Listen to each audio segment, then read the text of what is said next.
Konoha में गृह युद्ध जारी था। नाइन टेल्स का खतरा जैसे तैसे टल गया था, लेकिन शिनोबी वर्ल्ड के सबसे खतरनाक क्लैन में से एक से लड़कर जीत पाना लगभग असंभव था।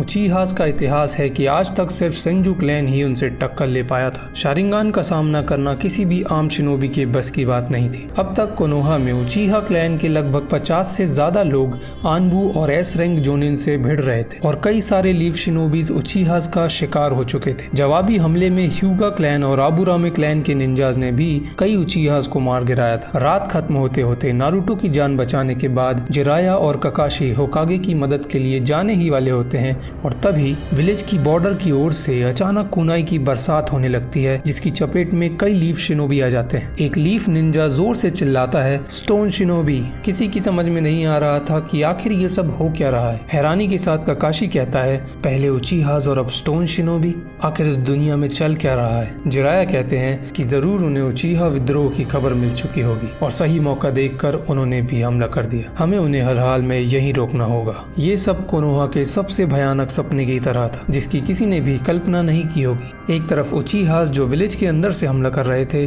और दूसरी तरफ हिडन स्टोन शिनोबीज जो बाहर से हमला कर रहे थे। माइट गाय और ककाशी मिलकर स्टोन शिनोबीज का सामना करने लगे और लगभग 20 स्टोन शिनोबीज से घिरे हुए मास्टर जिराया उन्हें सबक सिखाने को तैयार थे। वहीं दूसरी तरफ फुगाकू, हिरुजेन और एन्मा के बीच चल रहा युद्ध एक अलग ही लेवल पर पहुंच चुका था। होकागे ऑफिस और आसपास की हर एक इमारत चकनाचूर हो चुकी थी, लेकिन अभी तक फुगाकू हिरुजेन को मार नहीं पाया था। फुगाकू ने गहरी सांसें लेते हुए कहा, लॉर्ड थर्ड, इस उम्र में ऐसी क्षमता देखकर मैं आपसे प्रभावित हुआ, पर अब ये युद्ध अंत के करीब है। ठीक उस वक्त इताची फुगाकू के पास पहुंचता है। फुगाकू ने कहा, तुम सही समय पर आए हो इताची, मिलकर हम इसे जल्दी खत्म कर सकते हैं। इताची ने कहा, हिडन स्टोन ने लीफ में आक्रमण कर दिया है, वो बॉर्डर पर लड़ रहे हैं। फुगाकू ने कहा, नाइन टेल्स नहीं तो स्टोन शिनोबी ही सही, हम उनसे बाद में निपटेंगे, फिलहाल बाकियों को उनसे लड़ने दो।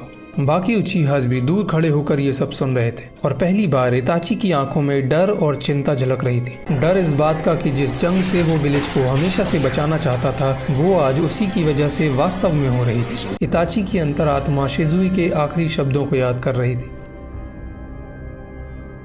फुगाकू अपने आखिरी हमले के लिए सुसानो धारण किए हुए हिरुजेन की तरफ बढ़ता है और सबकी नजरें उस पर टिकी होती हैं। हिरुजेन अपने कदमों को मजबूत करके खड़ा हुआ था और घायल एन्मा किसी भी वक्त वहां से गायब हो सकता था, क्योंकि समनिंग का वक्त खत्म होने वाला था। और तभी अचानक आगे बढ़ते हुए फुगाकू के पेट से एक सुसानो की तलवार आर पार हो जाती है। फुगाकू के मुंह से खून बहने लगता है और वो अपने पेट से निकली तलवार को देखता है। इताची की आंखों से आंसू बह रहे होते हैं और फुगाकू उसे देखकर मुस्कुराता है और अपनी टूटती हुई आवाज में कहता है, तो आखिर तुमने फैसला कर ही लिया इताची।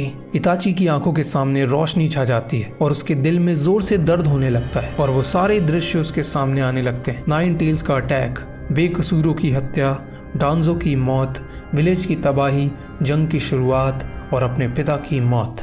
इताची झटके से अपनी आंखें खोलता है और देखता है कि वो अपने कमरे में है और जो कुछ भी उसने अब तक देखा वो दरअसल एक ख्वाब था। बिना कुछ कहे वो अपने कमरे से बाहर निकल जाता है और चांद की ओर देखते हुए कहता है, मुझे माफ कर देना सास्के।